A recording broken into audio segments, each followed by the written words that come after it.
और वो जो एक दूसरे पर फोर्स लगाएंगे उसका मैग्नीट्यूड होगा k q1 q2 by r square. In fact mod q1 mod q2 by r square. Two particles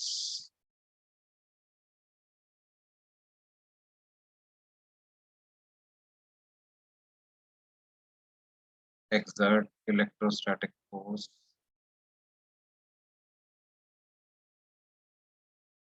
on each other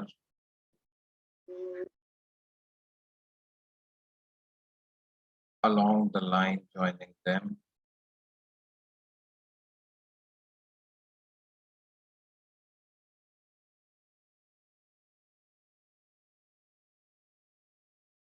and the magnitude of this force is given by above.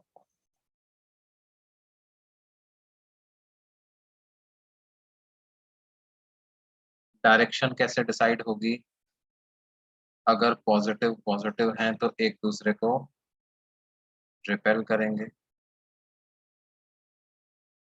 और यदि negative negative हैं तो भी एक दूसरे को repel करेंगे,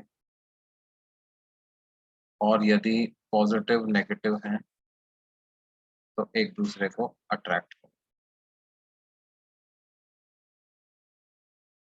और ये force Newton's third law follow करेगा, मतलब इक्वल मैग्नीट्यूड के अपोजिट डायरेक्शन में।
देखो, क्योंकि ये फोर्स डिस्टेंस के स्क्वायर के इनवर्सली प्रोपोर्शनल होता है, इसलिए कहते हैं कि electric force follows coulomb third. Electric force follows Coulomb's third law.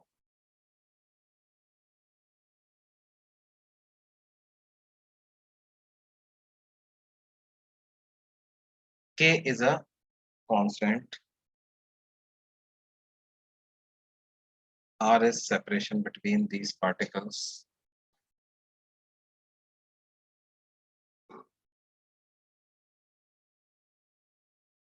Newton third law की बात तो हम लिख चुके हैं, यहाँ पर हम कुछ और पॉइंट लिखना चाह रहे थे। Electric force follows inverse square law.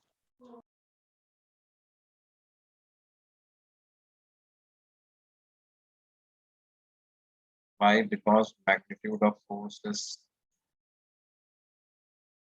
inversely proportional to square of distance between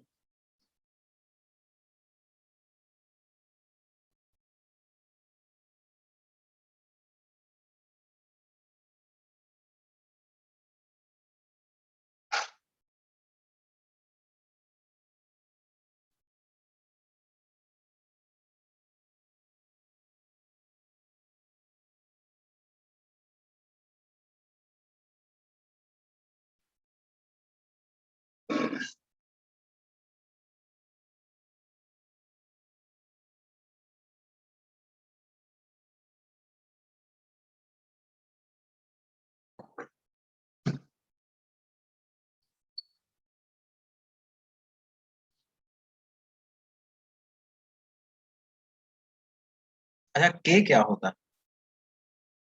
के एक कांस्टेंट होता है। के इज अ कांस्टेंट, और उसकी वैल्यू हम लिखते हैं 9 × 10⁹ न्यूटन मीटर स्क्वायर पर कूलम।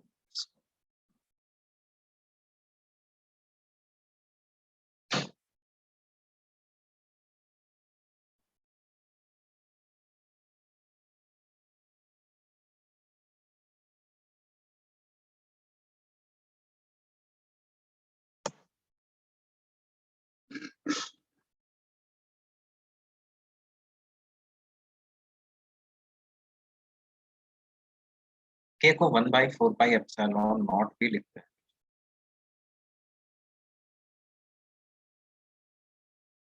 ये जो लिखा हुआ है हमने, ये क्या है? एप्सिलॉन, और इसका सब्सक्रिप्ट है not, epsilon nought. Epsilon not का क्या नाम होता है? एप्सिलॉन नॉट का नाम होता है परमिटिविटी ऑफ फ्री स्पेस, या परमिटिविटी ऑफ वैक्यूम। इसकी वैल्यू बराबर होती है 8.854 × 10⁻⁻12 कूलम स्क्वायर पर Newton metre.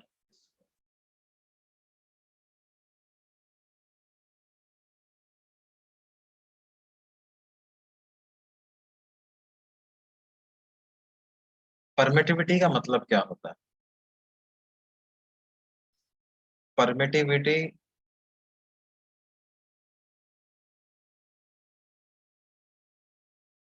of any medium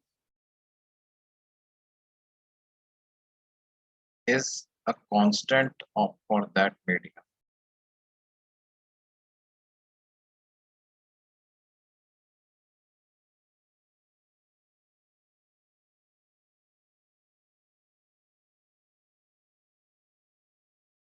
which depends on electrical properties of that medium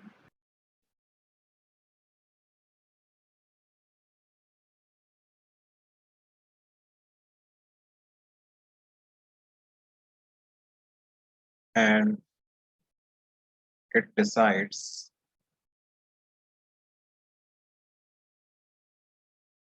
how much electrical activity is permitted by that medium.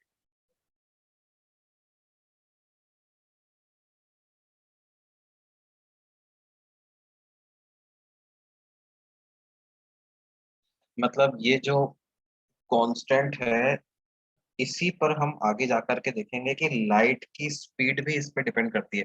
In fact पिछले chapter में भी शायद मैंने ये फॉर्मूला आपको बताया होगा कि c जो होता है speed of light in vacuum, उसको 1/√μ0 × E0 लिखते हैं।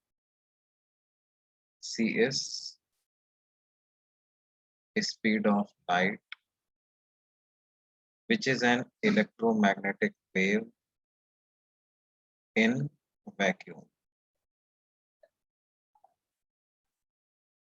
लाइट इलेक्ट्रोमैग्नेटिक वेव है, तो एप्सिलॉन नॉट क्या है? ये electrical properties of the medium decide करता है, mu naught magnetic properties of medium decide करता है, और इन दोनों से मिलकर के डिसाइड होती है लाइट की वैक्यूम में स्पीड। उसी तरह से दो चार्ज पार्टिकल्स अगर रखे हुए हैं तो वैक्यूम में एक दूसरे पर कितना फोर्स लगाएंगे, वो फोर्स वैक्यूम की एक इलेक्ट्रिकल प्रॉपर्टी पे डिपेंड करेगा, जिसको कि हम क्या नाम देते हैं? परमिटिविटी ऑफ वैक्यूम या परमिटिविटी ऑफ फ्री स्पेस, जिसको नाम देते हैं।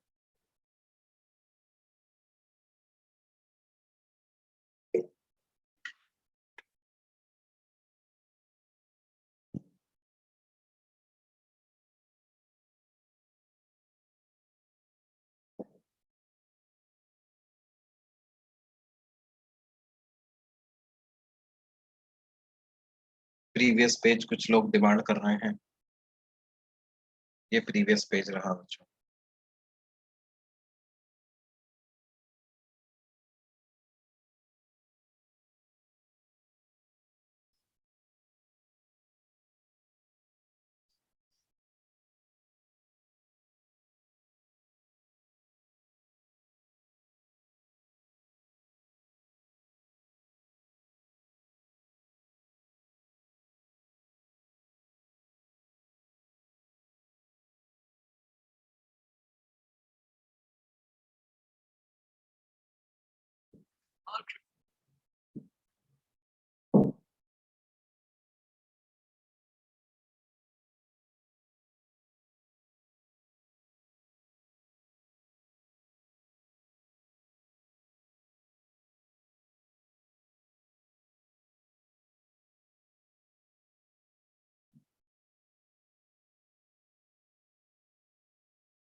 यस यस यस, देखो क्या है, कुछ डाउट्स बच्चों ने पूछे हैं, let me take them up. एक डाउट आया है कि sir, is this a coincidence that formula for electrostatic forces nearly same as gravitational force?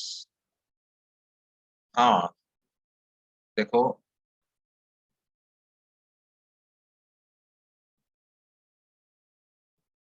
जब तक कि हम हमें और ज्यादा डिटेल में इन फोर्सेस का रीजन नहीं पता लग जाता, तब तक हमें इसको कोइंसिडेंस ही बोलना पड़ेगा, है ना। हालांकि ध्यान दो कि great scientist like Albert Einstein अपने जीवन के लेटर इयर्स में उनका ऐसा मानना था कि एक यूनिफाइड थ्योरी एग्जिस्ट करनी चाहिए, यूनिफाइड थ्योरी जो कि सारे टाइप ऑफ फोर्सेस के लिए एक थ्योरी हो। उसी थ्योरी से ग्रेविटेशनल फोर्स भी एक्सप्लेन हो जाए, इलेक्ट्रोमैग्नेटिक फोर्स भी एक्सप्लेन हो जाए, न्यूक्लियर फोर्स भी एक्सप्लेन हो जाए, वीक फोर्सेस भी एक्सप्लेन हो जाए। This was the basic idea on which Einstein was working.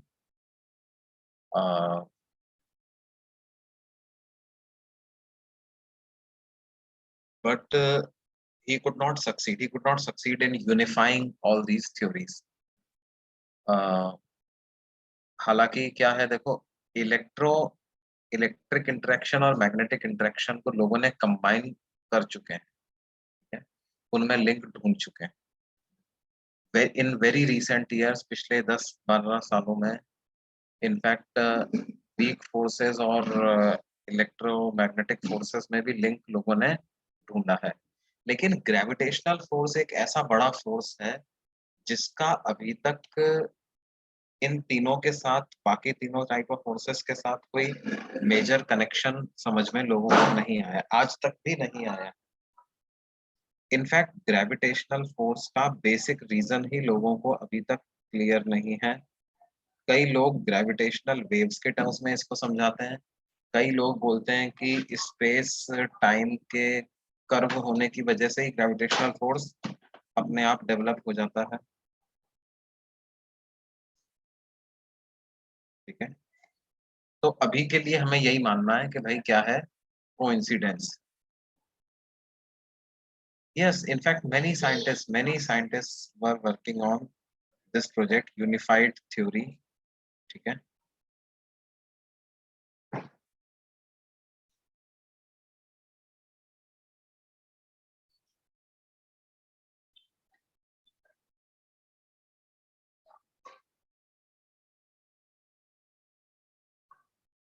उसमें एक और बड़ा नाम है, रॉजर पेनरोज, ठीक है, Roger Penrose. So Roger Penrose is also one scientist. He also recently got Nobel Prize. और क्या डाउट था सर? परमिटिविटी को एक बार और एक्सप्लेन करें। बेटे देखो, परमिटिविटी के बारे में अभी अपन और डिटेल में अभी और चर्चा करेंगे, है ना, आप चिंता मत करो। इसके बारे में अपन और समझ में आ जाएगा अभी आपको। अभी के लिए आप ये ध्यान रखो, परमिटिविटी ये शब्द कहाँ से आया है? परमिट, परमिट से ही बना है परमिटिविटी, है ना। और ये हमें समझना चाहिए कि दो चार्जेस जब रखे हुए हैं तो वो एक दूसरे पर जो उनके बीच का इलेक्ट्रिकल इंटरेक्शन कितना हो रहा है, ये कैलकुलेट करने में मीडियम की भी रोल होती है। मीडियम की इलेक्ट्रिकल प्रॉपर्टीज का कंट्रीब्यूशन होता है, और उन इलेक्ट्रिकल प्रॉपर्टीज को डिसाइड करने वाले फैक्टर को क्या बोलते हैं? परमिटिविटी।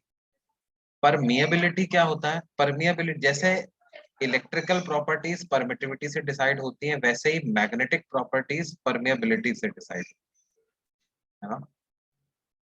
मैग्नेटिक प्रॉपर्टीज जो हैं वो किससे डिसाइड होती है बेटे?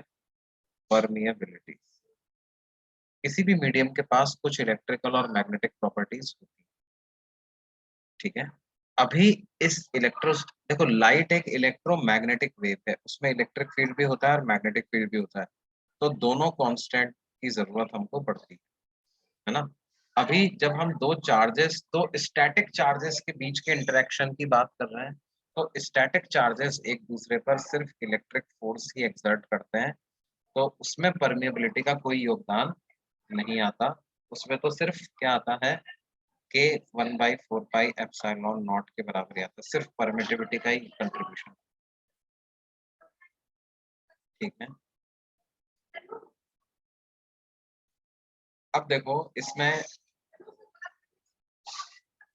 जब हम फोर्स का मैग्नीट्यूड निकालेंगे तो फिर चार्जेस को भी फॉर्मूला में मैग्नीट्यूड ही पुट करेंगे, है ना, उनका साइन वगैरह रखने की जरूरत हमको नहीं।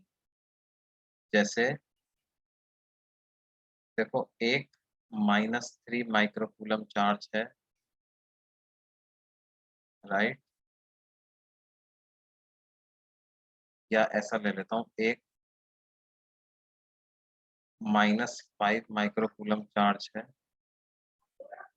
हाँ,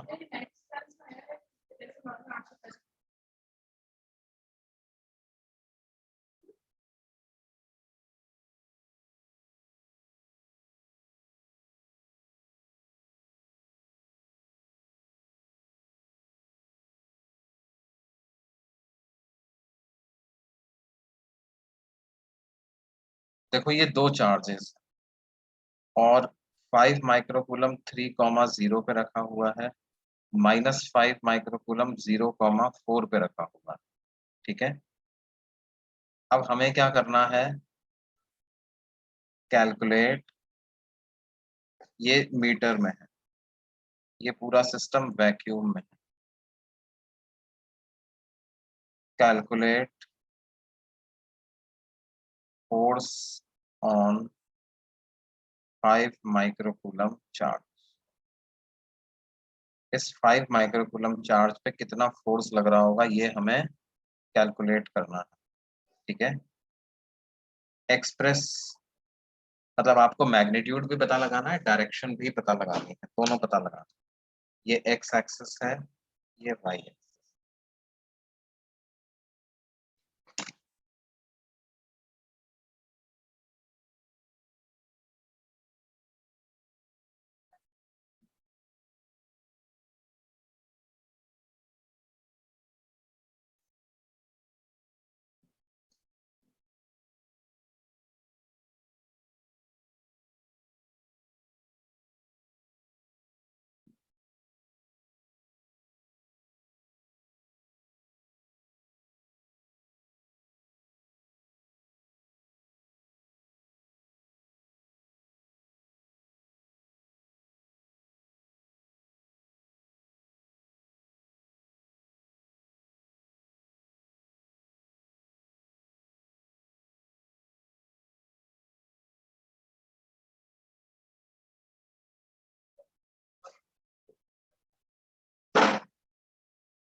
9 × 10⁻³ आ रहा है कुछ लोगों का, बिल्कुल सही है। 9 × 10⁻³ न्यूटन, तो मैग्नीट्यूड बिल्कुल सही है बच्चों।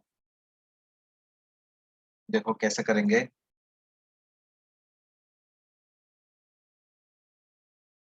फोर्स के मैग्नीट्यूड को लिख देंगे के Q1 Q2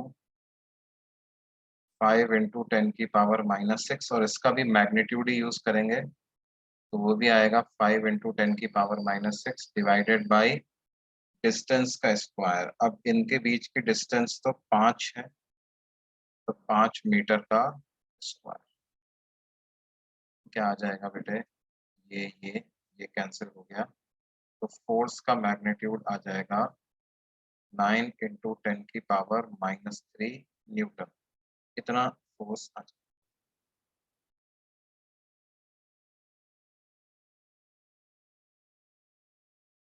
ठीक है, अब ये फोर्स किस डायरेक्शन में लग रहा होगा, अगर इसकी बात करें भाई हम,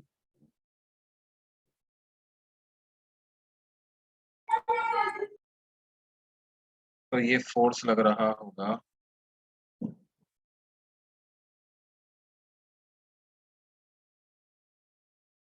अट्रैक्टिव नेचर का फोर्स लग रहा होगा बेटे। This will be a force of attractive, क्योंकि अपोजिट नेचर के चार्जेस।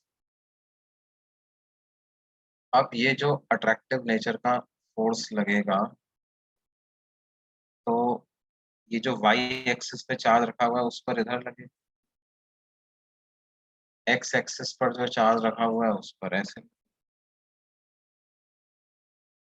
राइट।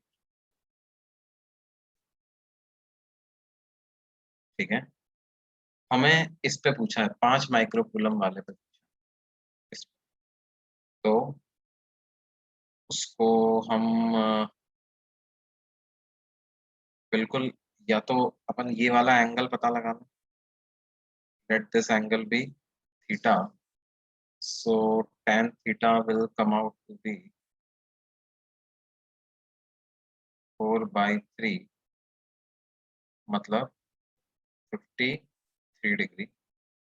तो ये एंगल हो जाएगा 180 माइनस 53 डिग्री, तो 127 degree with positive x axis.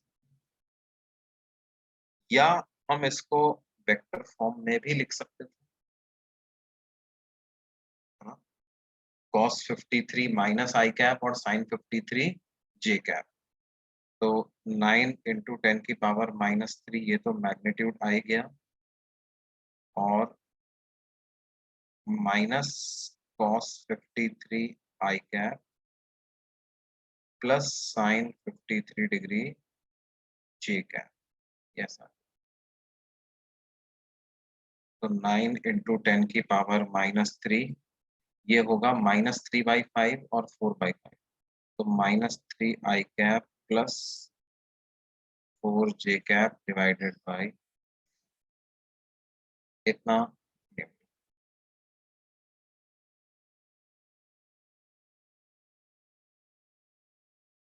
ये किस पे लिखा है मैंने, this is force on 5 micro, -5 micro coulomb पे लिखना होता, तो इसको सिर्फ नेगेटिव साइन से मल्टीप्लाई करना होता। फोर्स ऑन -5 माइक्रो कूलम अगर लिखना होता बेटे, तो वो कैसे आ जाता, इस पूरे को नेगेटिव साइन से मल्टीप्लाई कर देते, तो 9 × 10⁻³ 3 i cap minus 4 j cap divided by 5। क्या ये क्लियर है भाई सब लोगों को? ओके,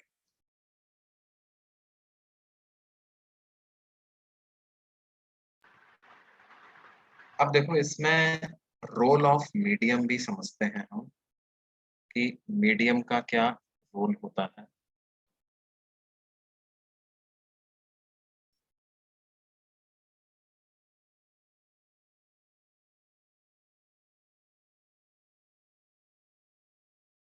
देखो, अगर मान लो ये जो चार्जेस हैं इनको किसी और मीडियम में रख दिया जाए तो ध्यान दो क्या होता है कि ये दो चार्जेस एक दूसरे पर जो फोर्स लगा रहे होते हैं ना, उस फोर्स में तो कोई फर्क नहीं आता। When charges are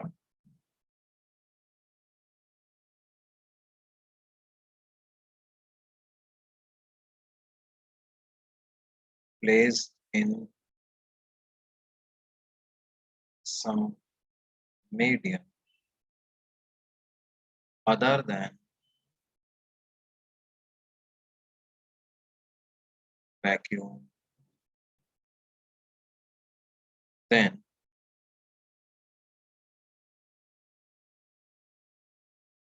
force exerted by them on each other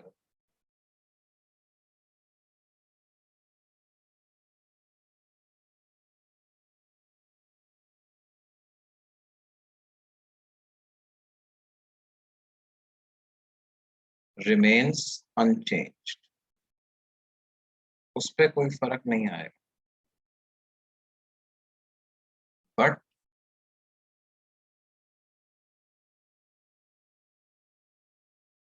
net force experienced by these charges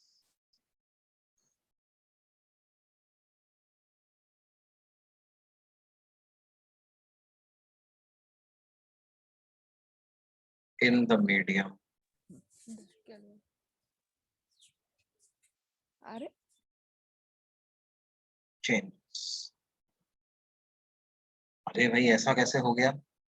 आप कह रहे हो कि Q2 Q1 पर अभी भी उतना ही फोर्स लगा रहा है जितना वैक्यूम में लगा रहा था, तो Q1 पर नेट फोर्स कैसे चेंज हो गया? इसका रीजन क्या है? इसका रीजन है because medium also exerts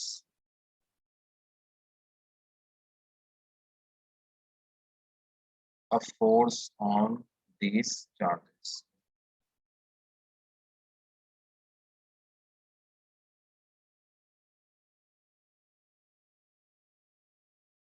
And force exerted by medium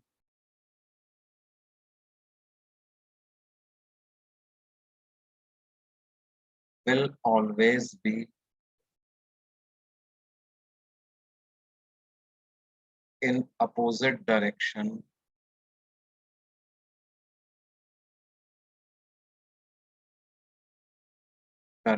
to forces exerted by these charges on each other.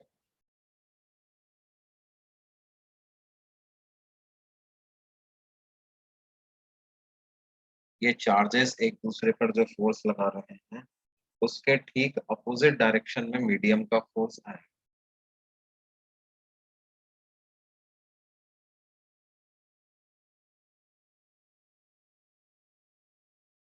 हाँ बेटे, किसी का वीडियो गलती से ऑन है शायद, चेक करो चेक करो।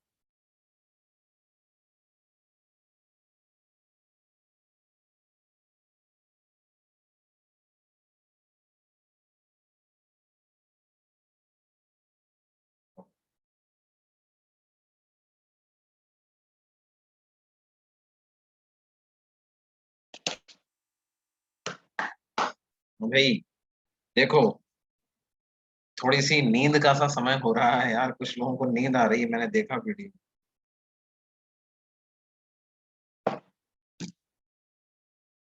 Keep a water bottle on your table and charge up, gate charge up, do not sleep, do not Yon, ठीक है?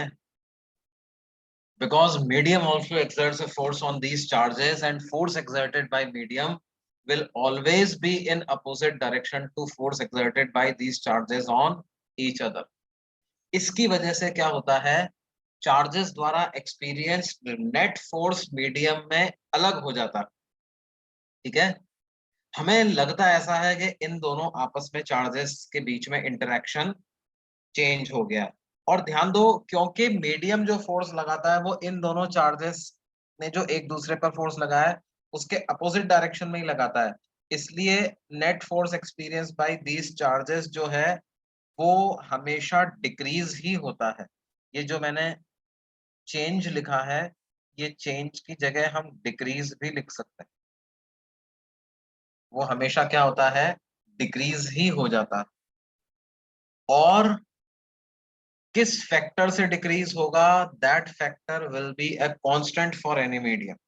किसी भी मीडियम के लिए वो फैक्टर कांस्टेंट होगा।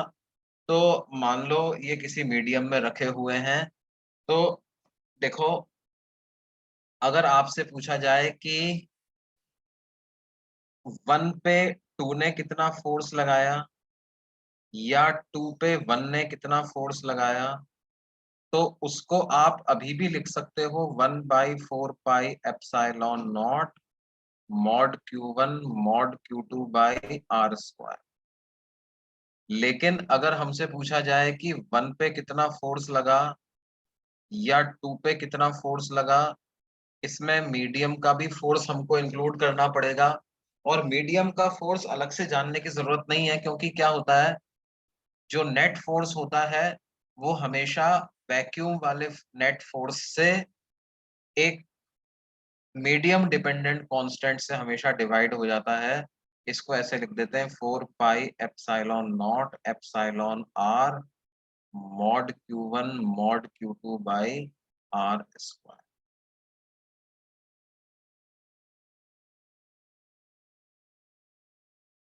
ठीक है बच्चों, क्या ये वाला पॉइंट स्पष्ट है सबके लिए?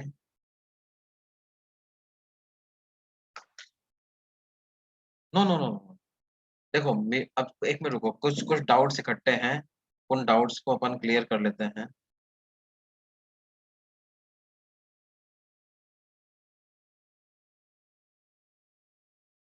मीडियम कैसे फोर्स एक्सर्ट करता है, ठीक है। देखो बेसिकली क्या होता है कि ये जो हाँ, अपन ने इंडक्शन पढ़ा था ना, इंडक्शन पढ़ा था अपन ने, राइट। तो होता क्या है कि एक चार्ज पार्टिकल जो मीडियम के पार्टिकल्स हैं, मीडियम के मॉलिक्यूल्स हैं, मीडियम में अगर कोई आयंस हैं, तो उन आयंस के अरेंजमेंट को चेंज कर देता है। तो ये दोनों चार्ज पार्टिकल्स को जब मीडियम में रखते हैं, तो मीडियम के आसपास के आयंस को क्या करते हैं, ये चेंज कर देते हैं, है ना। और बेसिकली हो क्या जाता है, आप ऐसा समझ सकते हो कि जैसे अगर ये एक पॉजिटिव चार्ज था और ये एक नेगेटिव चार्ज था, तो ये पॉजिटिव चार्ज क्या करेगा बेटे, मीडियम के आयंस हैं, अगर मेटालिक बॉन्ड नहीं है, कोवेलेंट बॉन्ड बन रहा है, तो क्या होगा, कुछ डाइपोल्स होंगे। तो वो डाइपोल्स की वजह से क्या होगा, आप ऐसा समझ सकते हो कि ये पॉजिटिव चार्ज अपने अराउंड एक नेगेटिव चार्ज को अट्रैक्ट कर लेगा, मीडियम के नेगेटिव चार्ज को अट्रैक्ट कर लेगा। उसी तरह से ये जो नेगेटिव चार्ज है वो क्या करेगा, अपने अराउंड मीडियम के पॉजिटिव चार्ज को इंड्यूस करवा लेगा। ठीक है, तो उसकी वजह से क्या होगा, ये Q1 पर आ, ये नेगेटिव चार्ज Q1 को अट्रैक्ट कर रहा है, और पॉजिटिव चार्ज इस Q1 को, ये इधर वाला पॉजिटिव चार्ज Q1 को रिपेल करने लग जाएगा। तो इस वजह से Q1 पे नेट फोर्स कम हो जाएगा। और ये इंडक्शन की वजह से हमेशा क्या है, अपोजिट टाइप का ही इफेक्ट डेवलप होगा, है ना। जैसे अगर मान लो ये दोनों चार्जेस आपस में पॉजिटिव पॉजिटिव थे, तो ये दोनों तो एक दूसरे को रिपेल कर रहे होंगे, ठीक है। लेकिन ये पॉजिटिव चार्ज अपने अराउंड एक नेगेटिव चार्ज की लेयर मीडियम के आयंस में क्रिएट करा लेगा, और ये वाला पॉजिटिव चार्ज भी अपने अराउंड नेगेटिव की लेयर क्रिएट करा लेगा। अब इस पॉजिटिव को ये वाला पॉजिटिव तो रिपेल कर रहा है, लेकिन इस पॉजिटिव को ये वाला नेगेटिव अट्रैक्ट करने लग जाएगा। तो इसकी वजह से ये तो क्या है, force on Q1 due to Q2, ये है force on 1 due to medium. उसी तरह से ये है फोर्स ऑन 2 ड्यू टू 1, और इस पॉजिटिव चार्ज को ये मीडियम में जो नेगेटिव चार्ज इंड्यूस हुआ है वो इसको अट्रैक्ट करेगा, तो force on 2 due to medium. तो क्या होगा कि 1 पर नेट फोर्स कम हो जाएगा, 2 पर भी नेट फोर्स कम हो जाएगा। ये वाला जो है फोर्स है, this is same as that in vacuum.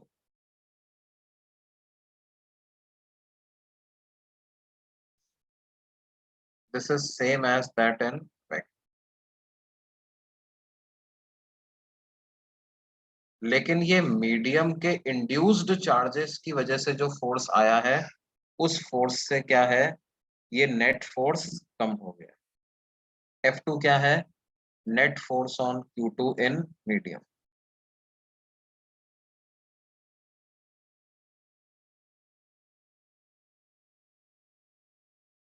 And it is lesser than F21। इसी तरह से F1 क्या है?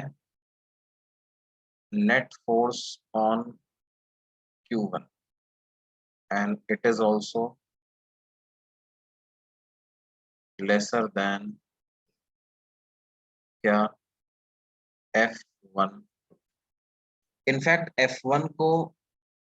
F1 और F2 का मैग्नीट्यूड तो बराबर ही होगा, और ये किसके बराबर हो जाएगा? जो ये दो एक दूसरे पर जो फोर्स लगा रहे थे, उसको अब मुझे करना है एक कांस्टेंट से डिवाइड कर देना, है ना।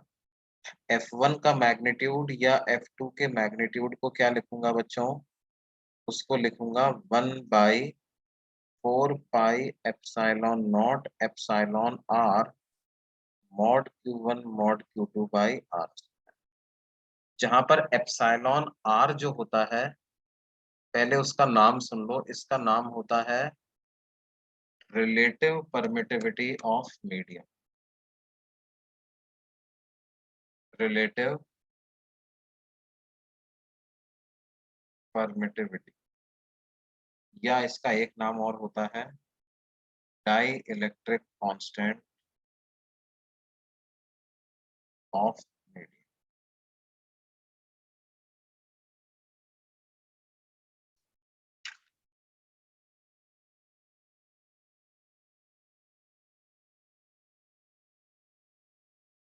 ये बात समझ में आती है बच्चों? ये ये एक डायमेंशन लेस कांस्टेंट होता है, इसके बारे में मैं और डिटेल में बता रहा हूँ। Epsilon r it is a dimension less constant.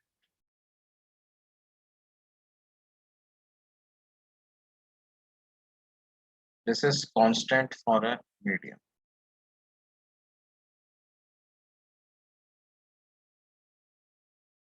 Example के तौर पे अगर मैं बताऊं तो वाटर के लिए जो रिलेटिव परमिटिविटी या डाइलेक्ट्रिक कांस्टेंट होता है, वो लगभग 81 के बराबर।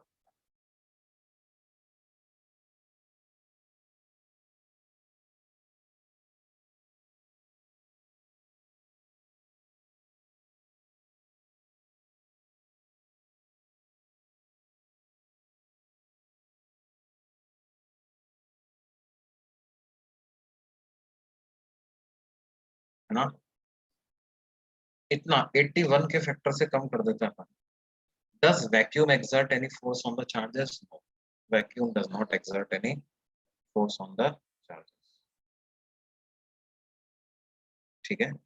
अच्छा, इसमें एक टर्म का और इस्तेमाल होता है। एक टर्म का क्या इस्तेमाल और होता है, जिसको बोलते हैं एब्सोल्यूट परमिटिविटी या simply permittivity of a medium. तो जो epsilon nought into epsilon r जो आ रहा, इसकी जो यूनिट होगी, इस पूरे की unit, it will be same as epsilon nought, और इसको नाम देते हैं एप्सिलॉन। एप्सिलॉन क्या हो जाता है? Permittivity of medium.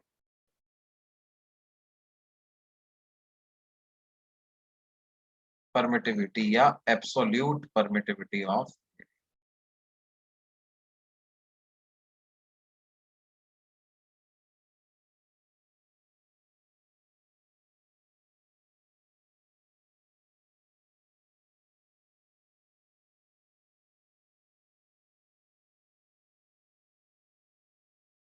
It is a dimensionless constant,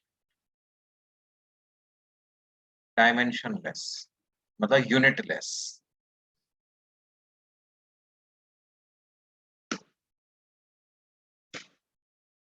नहीं नहीं, देखो, why cannot the effect cancel due to repulsion of electrons? Electrons नहीं, देखो इफेक्ट कैसे कैंसिल होगा?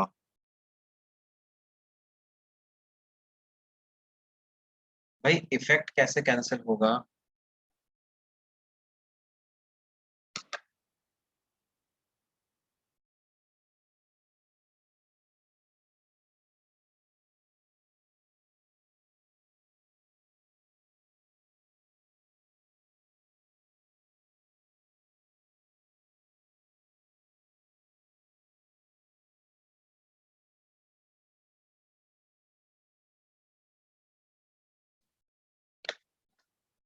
देखो इफेक्ट कैसे कैंसिल होगा इसका, आप खुद सोचो कि ये पॉजिटिव चार्ज है ना, इस वाले नेगेटिव चार्ज ने जो इस पॉजिटिव को सराउंड किए हुए है, ये इस पॉजिटिव पे कोई नेट फोर्स नहीं लगा पाएगा।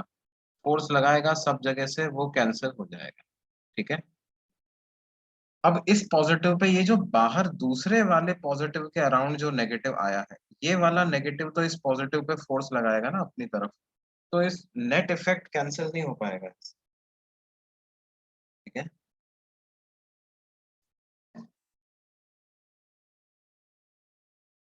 वो कांस्टेंट के पहले क्या है? कहाँ कांस्टेंट के पहले बेटे?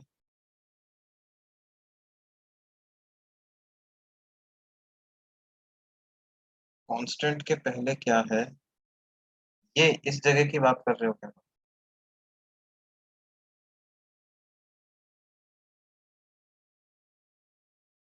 या ये डाई इलेक्ट्रिक, ये ये चीज, दिस इज डाई इलेक्ट्रिक। ये क्या लिखा हुआ है?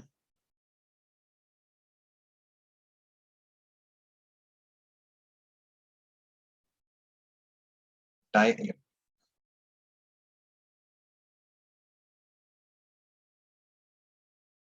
कूलम फोर्स का के will not very with medium. अब देखो क्या है कि भाई अगर आपको चार्ज के डिपेंड करता है आप क्या लिखना चाहते हो, है ना। अगर आप चार्जेस के सिर्फ आपस का इंटरेक्शन लिखना चाहते हो तो आप बोल सकते हो कि के मीडियम पे डिपेंड नहीं करेगा, लेकिन अगर नेट फोर्स लिखना चाहते हो तो फिर के को आपको चेंज करना पड़ेगा।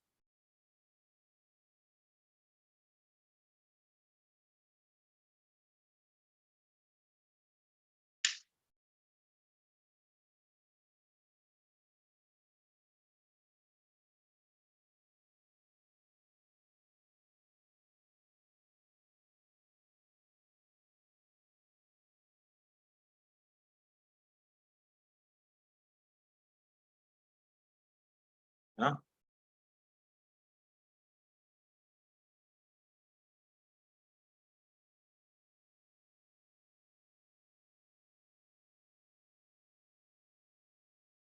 अब देखो जैसे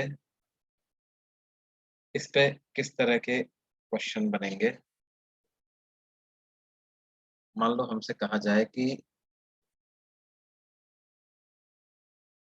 two charges when placed at distance r exert a force F on each.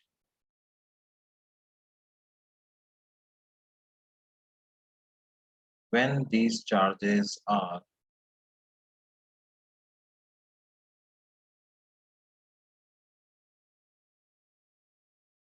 immersed in a medium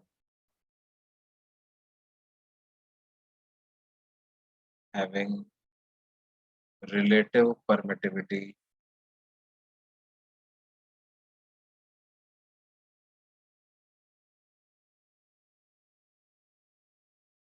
16,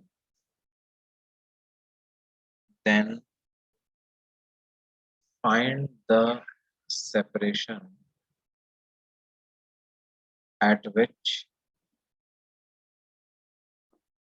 charges must be placed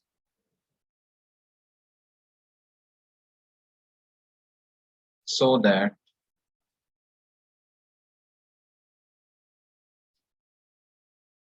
find the separation at which charges must be placed so that they experience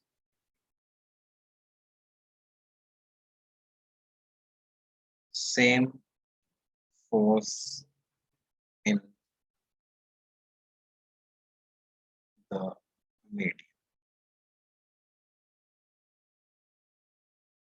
medium में भी same force ही वो दोनों experience करें, उसके लिए कितने distance पे रखना पड़ेगा।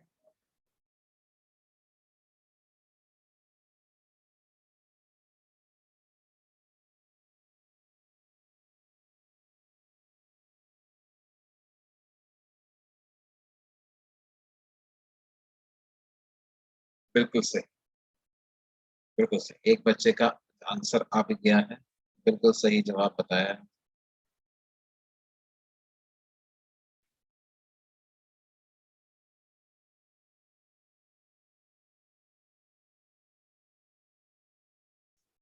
बिल्कुल सही। Second answer which I have obtained is also correct.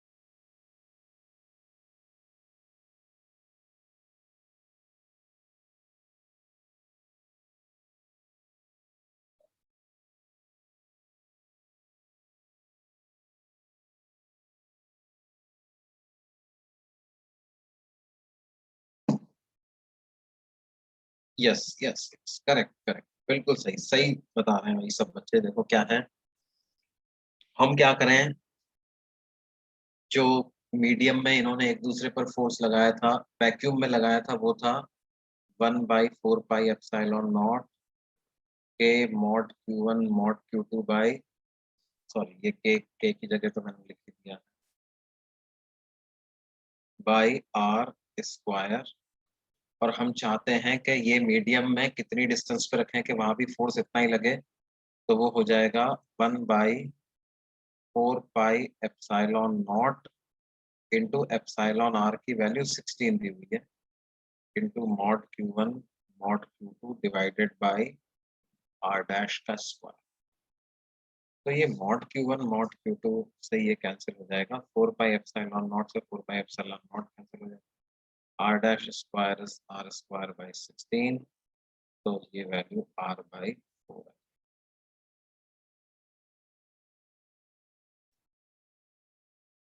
ठीक है बेटे, और देखते हैं।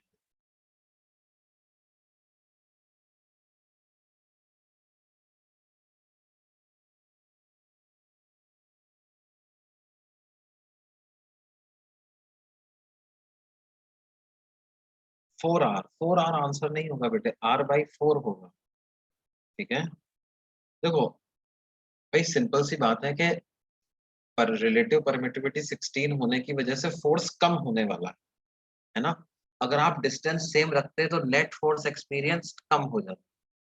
तो क्या होगा, अभी हमने क्या कर दिया, डिस्टेंस को, अब हमें फोर्स को सेम रखना है तो डिस्टेंस को कम करना पड़ेगा ना बेटे, तभी तो फोर्स सेम हो, राइट। और बढ़ा दोगे तो फोर्स और कम हो जाएगा। R/4 इज द, अगले पेज पे चलें भाई।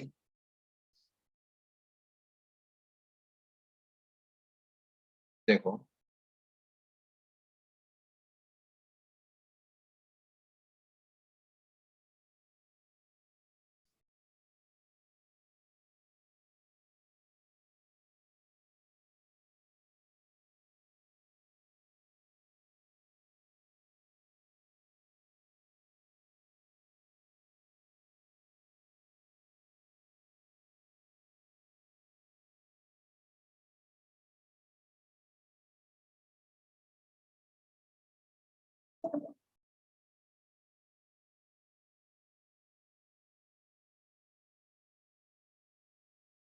भाई देखो क्या है बेटे, हमसे क्वेश्चन में कहा गया था कि वैक्यूम में ये दोनों एक दूसरे पर एफ फोर्स एक्सर्ट करते हैं। हमने 16 रिलेटिव परमिटिविटी वाले मीडियम में इनको रख दिया, तो कितनी डिस्टेंस पे रखे हैं कि वापस एफ फोर्स ही वो एक्सपीरियंस करें। तो मीडियम में कितना फोर्स लगता है उसका फॉर्मूला लगा दिया। मान लिया कि आर डैश डिस्टेंस पे रखे थे, और वैक्यूम में आर डिस्टेंस पर कितना फोर्स एक्सपीरियंस करेंगे वो लिख दिया हम, और दोनों को इक्वेट कर दिया, तो इससे बाकी सब कैंसिल हो गया। आर डैश की वैल्यू आर के टर्म्स में आ गई।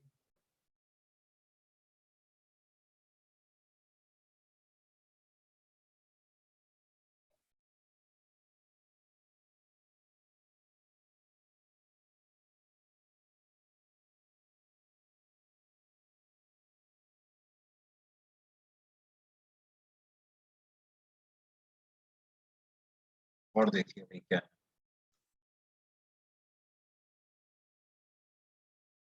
देखो जैसे हमसे कहा जाए कि इंसुलेटिंग थ्रेड्स की मदद से हमने दो पार्टिकल्स को एक दूसरे से, मतलब स्ट्रिंग से बांधा है ना। चार्ज क्यू और मास एम है, इसका भी चार्ज क्यू और मास एम। R/4 ये बराबर बराबर लेंथ की स्ट्रिंग्स हैं, ठीक है। और angle between strings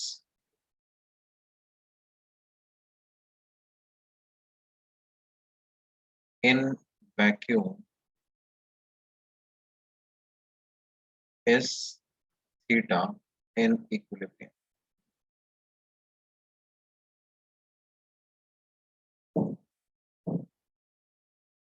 angle between strings in vacuum is theta in equilibrium.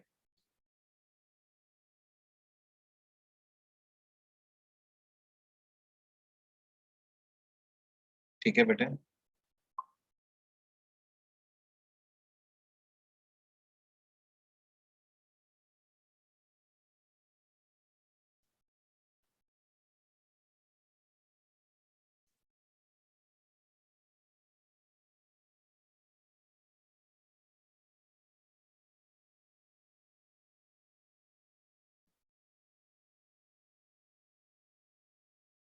तो हमें पता करना है फाइंड द चार्ज।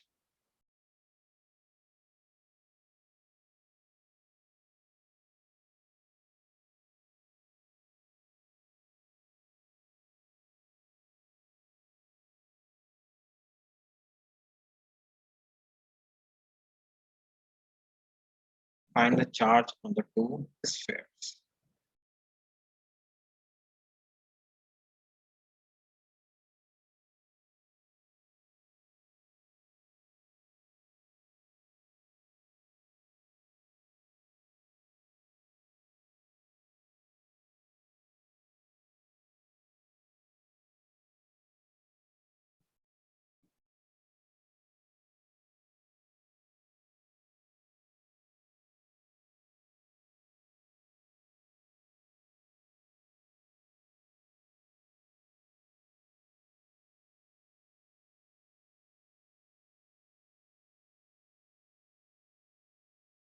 तो कैसे करेंगे बच्चों,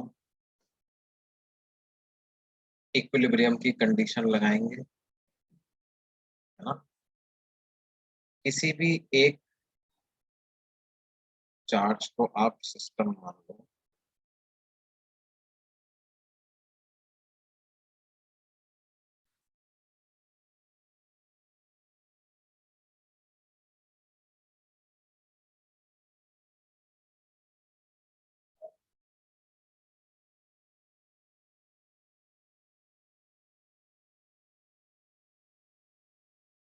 अब इस पे क्या क्या फोर्सेस लगेंगे देखो।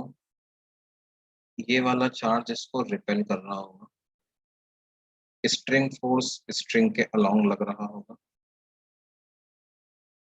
और mg डाउनवर्ड डायरेक्शन। ये तीन फोर्सेस, इनके बीच की डिस्टेंस अपन x मान लेते हैं। अभी x को कैलकुलेट किया जा सकता है थीटा और l के टर्म्स में। x बेसिकली आ जाएगा 2l साइन थीटा बाई, बाद में पुट कर देंगे x की वैल्यू।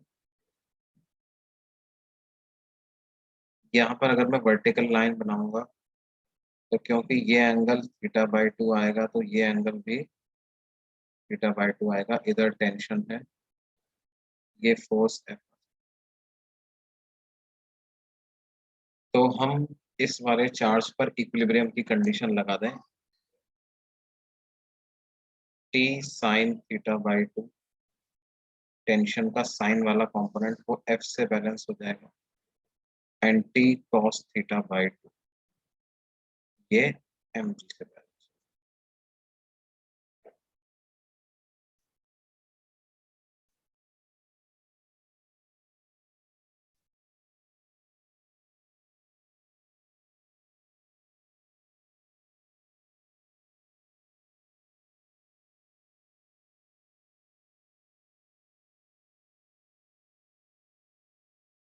दोनों इक्वेशंस को डिवाइड कर दो आप, तो tan थीटा बाई 2 किसके बराबर आ जाएगा, f upon mg।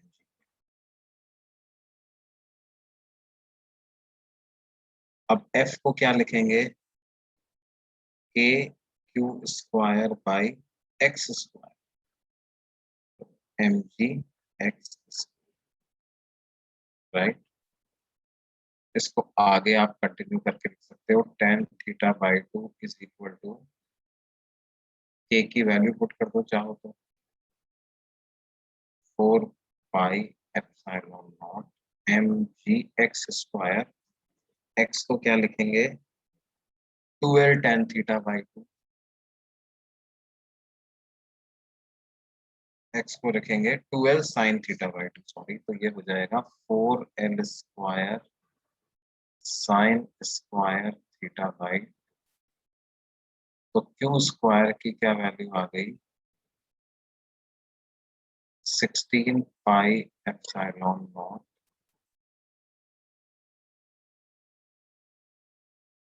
M g l square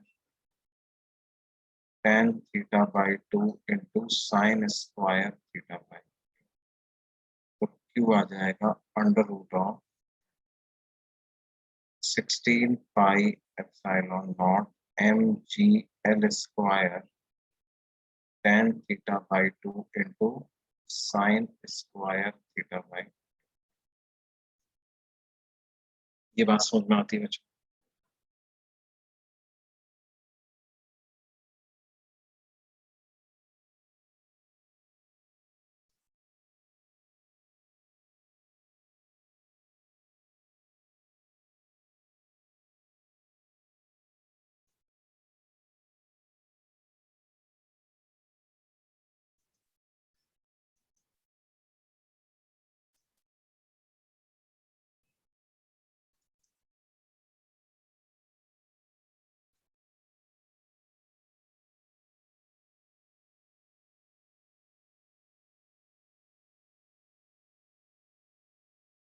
okay,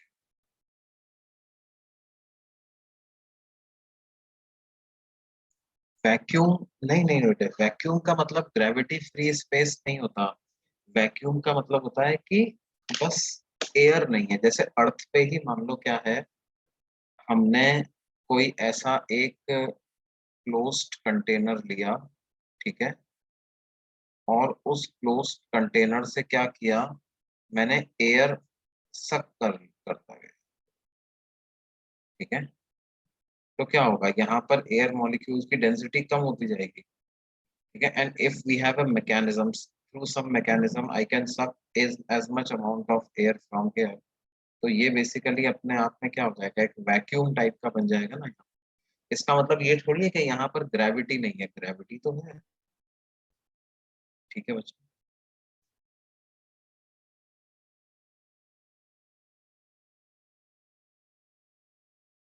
क्या ये बात क्लियर है?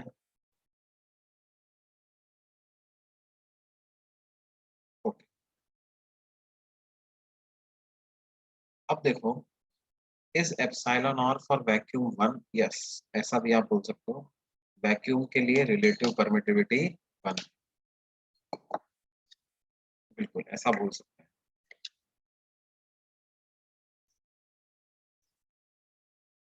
अब देखो, ये जो सेटअप है, इस सेटअप को हमने क्या किया, मान लो इस सेटअप को हमने इमर्स कर दिया, इसमें एक मीडियम, ठीक है, किसी लिक्विड में इमर्स कर दिया। देखो मैं क्वेश्चन लिख रहा हूँ, the entire setup of previous problem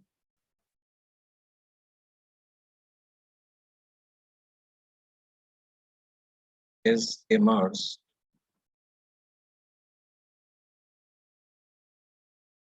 in a liquid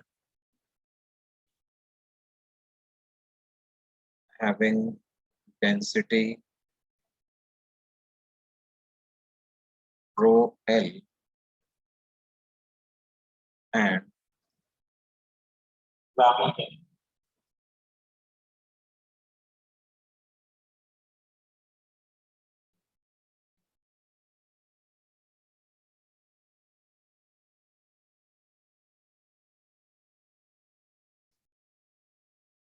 and relative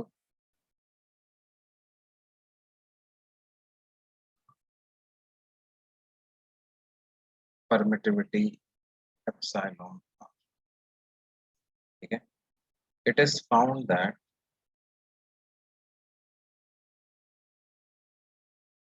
angle between strings remains unchanged.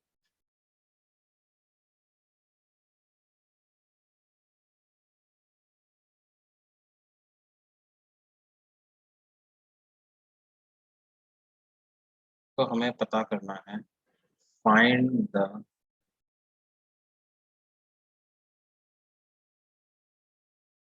relative permittivity of, ठीक है, डेंसिटी ऑफ स्फेयर्स हमें रो नॉट दिया गया है, डेंसिटी ऑफ स्फेयर्स इज रो।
तो कैसे करेंगे भाई?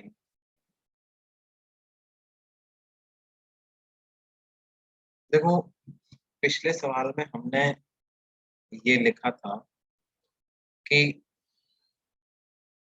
tan थीटा बाई 2 जो है वो f अपॉन mg के बराबर आता है, ठीक है। अब देखो, इस पर्टिकुलर केस में जबकि हमने इस पूरे सेटअप को एक मीडियम में इमर्स कर दिया,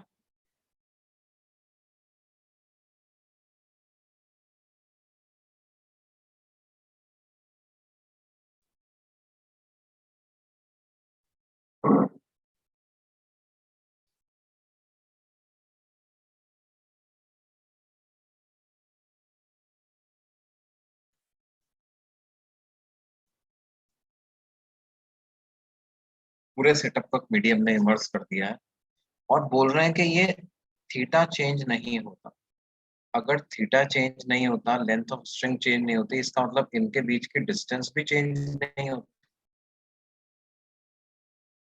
तो जो फोर्स अब ये एक दूसरे पर लगाएंगे, वो फोर्स क्या होगा बेटे? क्या मैं उसको डायरेक्टली उस फोर्स को F अपॉन एप्सिलॉन आर ऐसा लिख सकता हूँ? उस फोर्स को लिख सकता हूँ F अपॉन एप्सिलॉन आर। ये भी हो जाएगा F अपॉन एप्सिलॉन आर। और इधर होगा mg, ये भी लग रहा होगा mg। और इधर आ रही होगी क्या? टेंशन।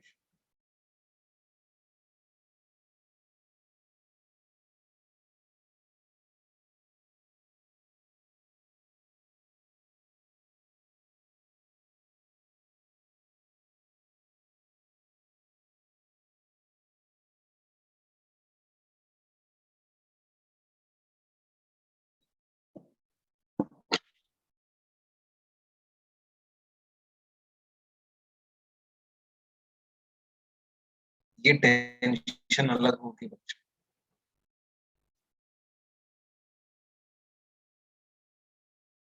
ये टेंशन अलग मान लेते हैं। तो अब फिर से हम क्या लिख सकते हैं?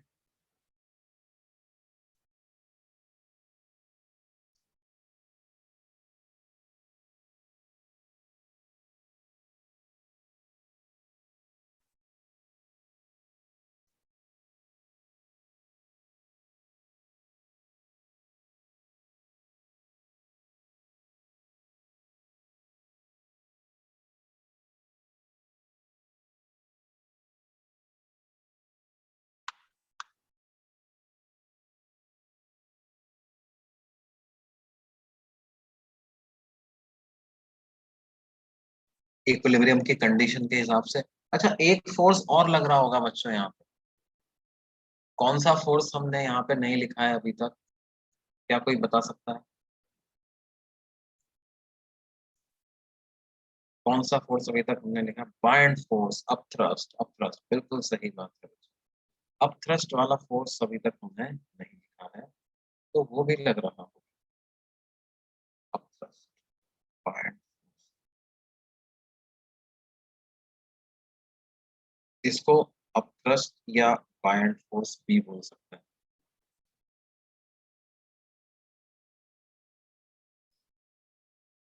अच्छा, क्या मैं mg और बायन्ड फोर्स को मिला करके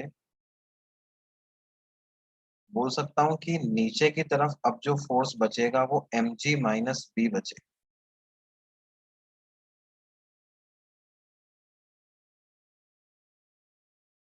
इधर टी डैश आ गया,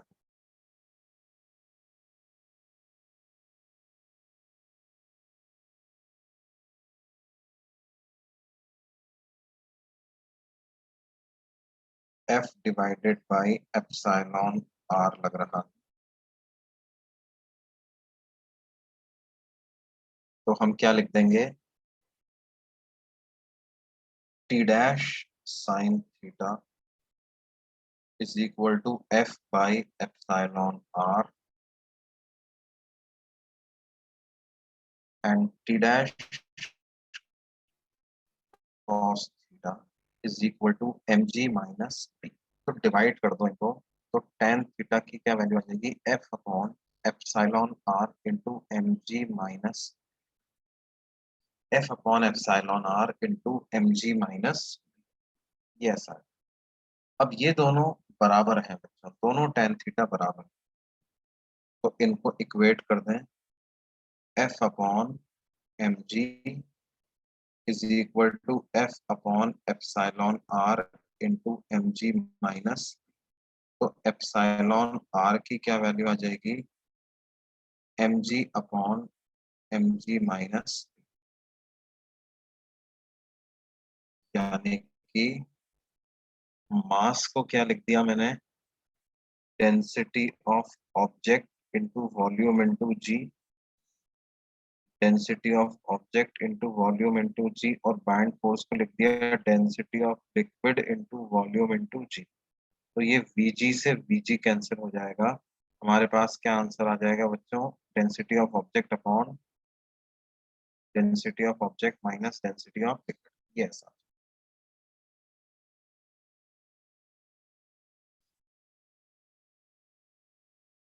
पी कौन सा फोर्स है, बायंट फोर्स, ठीक है, बायंट।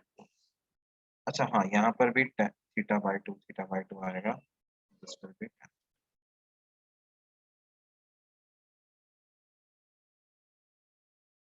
बिल्कुल tan θ/2 होगा।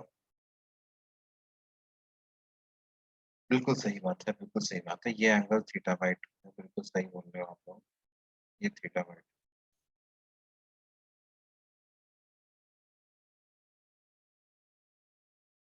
बी इज बायंट फोर्स, है ना, जो लिक्विड फोर्स लगाती है किसी भी ऑब्जेक्ट पर जो लिक्विड में इमर्स होता है, अब थ्रस्ट या बायंट फोर्स उसको बोलते हैं।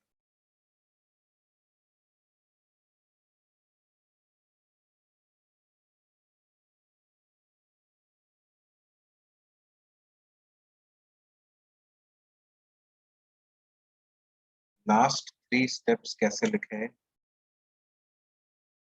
देखो एक tan θ/2 ये था, और एक tan θ/2 की ये वैल्यू आई, तो इन दोनों को इक्वेट कर दिया, आरएचएस को इक्वेट कर दिया, तो f upon m g is equal to f upon epsilon r m g minus b, f से एफ कैंसिल हो गया, तो एप्सिलॉन आर कितना आ गया, m g upon m g minus B.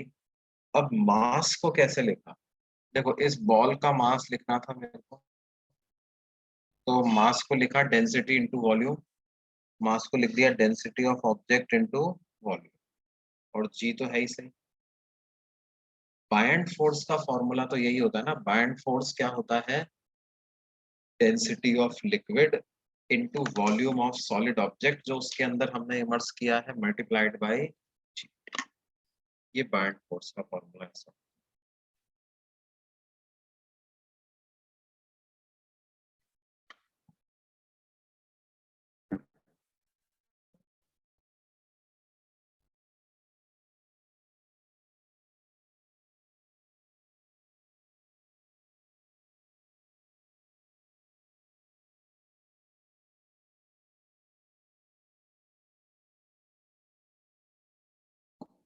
बस देखो इसमें फ्लूइड का एक ही फॉर्मूला यूज आ रहा है, ठीक है, फ्लूइड का एक ही फॉर्मूला यूज आ रहा है, क्या है बेटे, कि देखो किसी भी ऑब्जेक्ट को, किसी भी शेप का हो, जब उसको आप एक लिक्विड में इमर्स करते हो,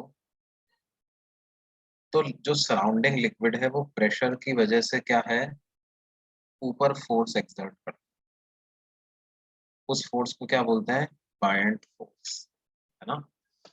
फ्लोटिंग भी हम इसी फोर्स की वजह से कर पाते हैं। तो ये जो बायंट फोर्स का फॉर्मूला होता है वो क्या होता है, density of liquid into volume of immerse part of that object multiplied by g. अगर ऑब्जेक्ट पूरा ही डूबा हुआ है तो ऑब्जेक्ट का पूरा वॉल्यूम आ जाएगा, ठीक है, अगर पार्शियली डूबा है तो जितना डूबा है उतना वॉल्यूम आ जाएगा।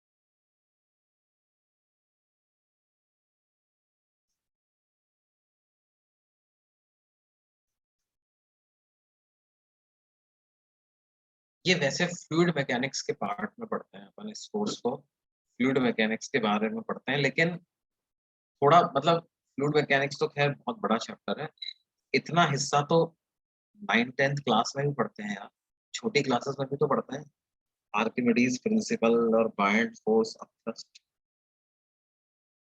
देखो पानी में किसी भी ऑब्जेक्ट को लिफ्ट करना आसान हो जाता है ना, क्यों? क्योंकि पानी उसको उस ऑब्जेक्ट को ऊपर फेंकता है, और अगर हल्का ऑब्जेक्ट होता है तो उसको तो अपने आप ही फ्लोट ही करवा लेता है। ठीक है, मैं बता रहा हूँ तुमको, सुन लो, बात सुन लो। होता क्या है, तुमने देखा होगा ना, जो प्लास्टिक वाली बॉल होती है वो तो पानी में फ्लोट कर जाती है कि नहीं? उस पर अर्थ तो फोर्स लगाती है एमजी, उस पर नीचे क्यों नहीं जाता है? क्योंकि वो ग्रेविटी उसको बैलेंस कर लेती है। या लेट्स से, जैसे वो जो हॉलो हॉलो स्फेयर्स होते हैं, बच्चों की जो बॉल होती है खेलने वाली, है ना, वो भी क्या है, पानी में फ्लोट कर जाती है। तो फ्लोटिंग का कारण क्या है? Because water exerts a force on them, और वो फोर्स अगर एमजी को बैलेंस करने लायक है तो क्या है, वो बैलेंस कर, पिंग पोंग बॉल्स जैसे फ्लोट कर जाती है।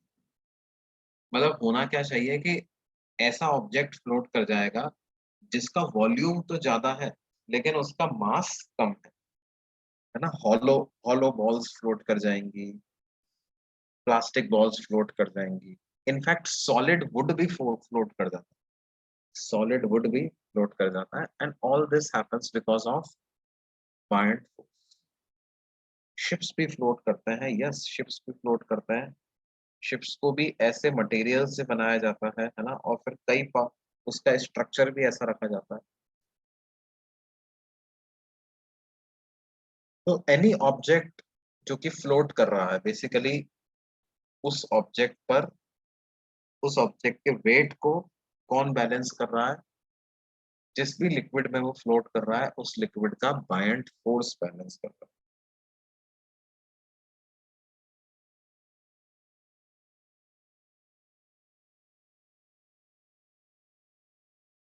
ये क्लियर है बच्चों?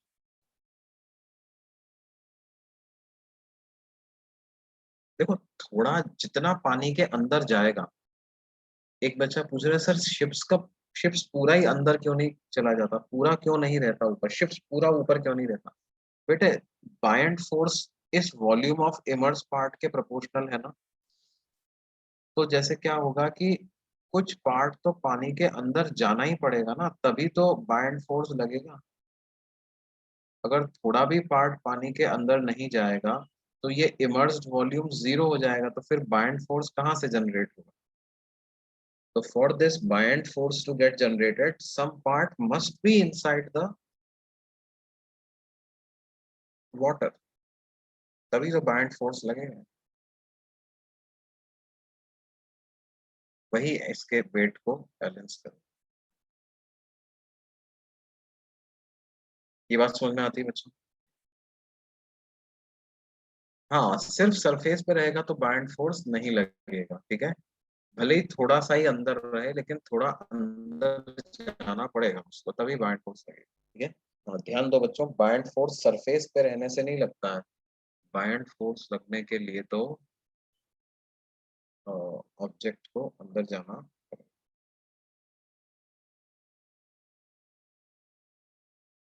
बोर्ड्स में कुछ हैवी मटेरियल बॉटम में प्लेस किया जाता है, वो एक अलग कारण है। वो क्या होता है? वो that is to keep it in rotational stable equilibrium. Rotationally stable equilibrium maintain करने के लिए बोट्स को नीचे से हैवी हैवी बनाया जाता है। उसका कारण अलग है, वो टॉर्क बैलेंसिंग के कंसेप्ट पे काम करता है ना। रोटेशनल इक्विलिब्रियम, जैसे तुम देखोगे तो बोट चलती है तो कैसा है वो, मतलब ऐसे, इस तरह से होकर के वो चलती है ना, ऐसे ऐसे होकर के चल रही होती है, इधर इधर इधर, ऐसे डगमग डगमग करके जिसको बोलते हैं ना चलना, वैसे चलती रहती है। तो बेसिकली क्या होता है कि हैवी पार्ट नीचे होने से टॉर्क बैलेंसिंग में मदद मिलती है, ठीक है। वो एक अलग कहानी है ना, फिर अपन फ्लूइड मैकेनिक्स में ज्यादा डिटेल में चले जाएंगे और रोटेशनल में। अभी इस तरह के क्वेश्चन में ऐसे जरूरत पड़े तो ऐसा कर सकते हो।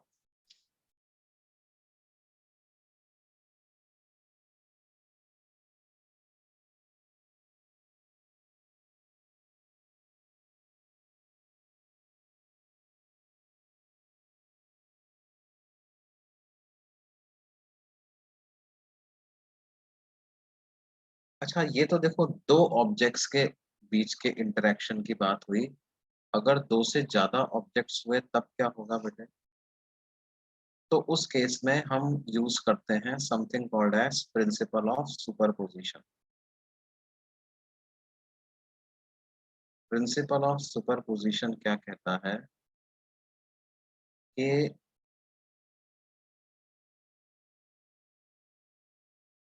अगर आपके पास ज्यादा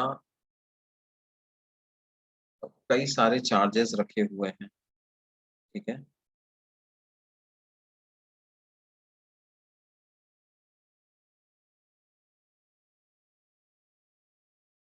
कुछ पॉजिटिव हो सकते हैं कुछ नेगेटिव हो सकते हैं। आपको मान लो क्या है, किसी चार्ज 1 पे नेट फोर्स निकालना है। तो आप क्या करो, जितने भी चार्जेस हैं ये बाकियों से अफेक्ट हुए बिना इस चार्ज 1 पे फोर्स लगाएंगे, और उन सारे फोर्सेस को आप इंडिपेंडेंटली कैलकुलेट करके जितने भी आ रहे हैं बाद में उनको वेक्टर फॉर्म में ऐड कर दो। तो इससे आपके पास रिजल्टेंट फोर्स है, ठीक है। 1 2 पे एक्सर्ट करता है, 3 पे करेगा, 4 पे करेगा, 5 लगाएगा। जैसे मान लो ये पॉजिटिव है, ये पॉजिटिव है, ये नेगेटिव है, ये भी पॉजिटिव है, ये नेगेटिव है। तो क्या होगा, फोर्स ऑन 1 ड्यू टू 4 ऐसा आएगा, फोर्स ऑन 1 ड्यू टू 2 कुछ ऐसा आएगा, फोर्स ऑन 1 ड्यू टू 3 भी कुछ ऐसा आएगा, फोर्स ऑन 1 ड्यू टू 5 कुछ ऐसा आएगा। ये जो चारों फोर्स हैं इनको आप डायरेक्शन का ध्यान में रखते हुए ऐड कर दो, और टोटल फोर्स आपको F1 पे मिल जाएगा। This is called as principle of superposition, है ना। और interaction between any two pairs, interaction between two charges, any two charges will remains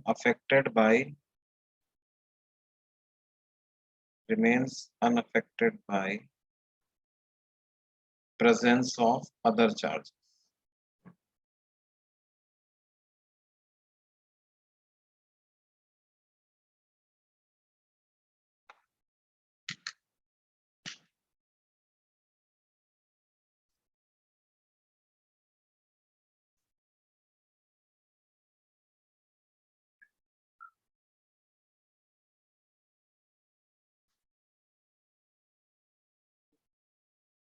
ये बात समझ में आती है बच्चों?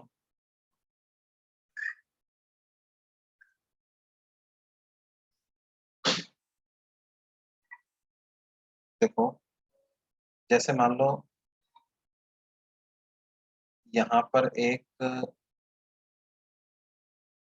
चार्ज रखा हुआ है Q, यहाँ रखा हुआ है कैपिटल Q, यहाँ रखा हुआ है माइनस, ये रखा हुआ है A,0 पर, ये रखा हुआ है 0,B पर, राइट, और Q रखा हुआ है ओरिजिन पर। और हमसे पूछा जा रहा है क्या बेटे कि ये वाई एक्सिस है, ये लाइन एक्स एक्सिस,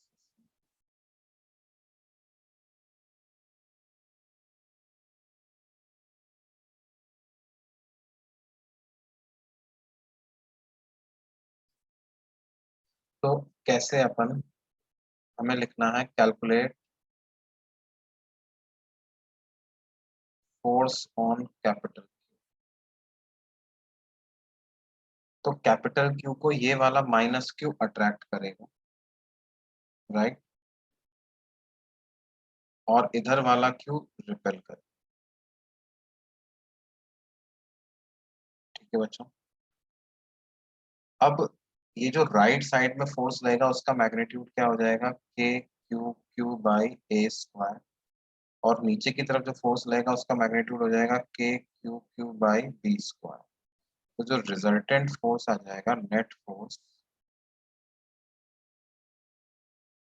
बेटे अट्रैक्शन रिपल्शन अपोजिट नेचर के चार्जेस हैं तो अट्रैक्ट करेगा, और सिमिलर नेचर के चार्जेस हैं तो रिपेल करेगा।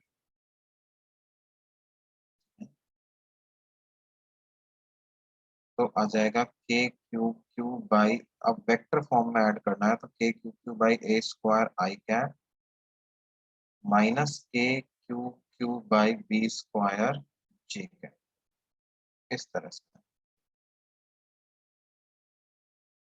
ठीक है बच्चों।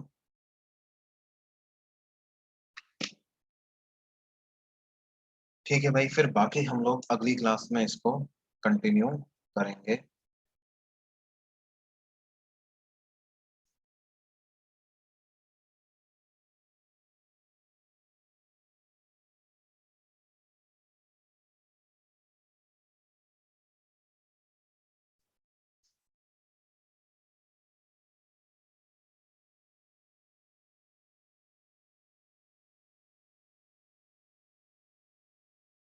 भाई कुछ बच्चे पूछ रहे हैं कि सर नींद का क्या इलाज है, नींद आ रही है तो क्या करें।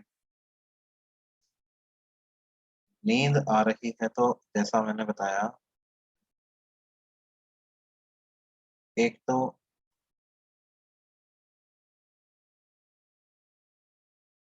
हाँ, कॉफी पी सकते हैं, है ना। और कॉफी से भी अच्छा इलाज मैं तुम्हें बताता हूँ, पानी पियो तुम। अपनी जो स्टडी टेबल है उस पे पानी रखो, ग्लास रखो, और सिप करते रहो बीच बीच में, उससे नींद नहीं आती। ठीक है। मुझे 10 घंटे सोने के बाद भी नींद आती।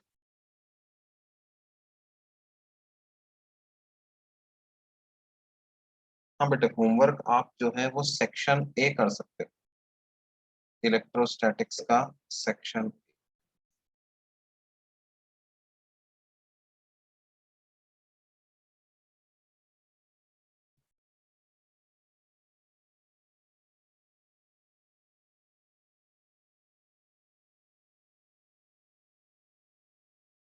Yes, part 1 part.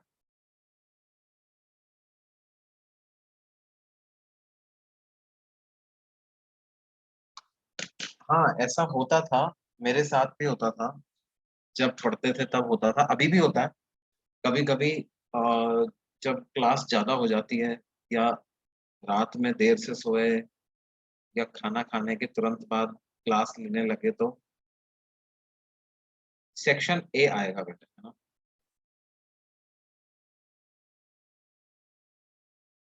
नोट्स मैंने भेज दिए हैं। अच्छा एक मिनट मेरे को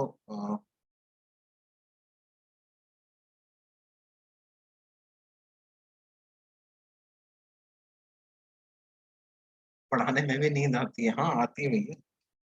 भाई ये तो एक नेचुरल प्रोसेस, लेकिन क्या है,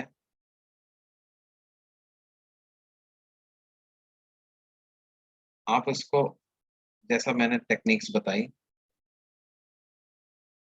दिन में एक आध बार कॉफी पी सकते हो आप। दूसरा, वाटर बॉटल जो है वो साथ में रख सकते हो। और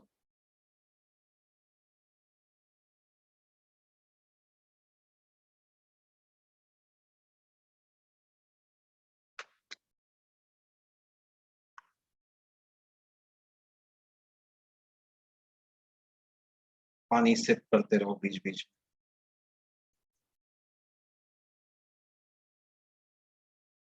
ठीक है। And try to do an active listening. देखो अपन जब किसी की बात सुनते हैं ना, तो दो तरह की लिसनिंग होती है। एक होती है एक्टिव लिसनिंग, दूसरी होती है पैसिव लिसनिंग।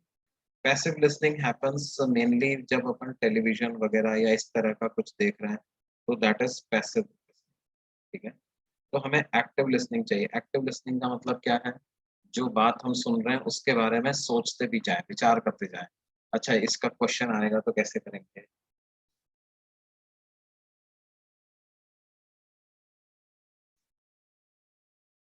ठीक है। नोट्स आपके व्हाट्सएप वाले ग्रुप पे मैंने अभी भेजे हैं। फिजिक्स 22 हार्बर वाला जो ग्रुप है उस पे नोट्स भेजे हैं मैंने, देखो जरा आए होंगे।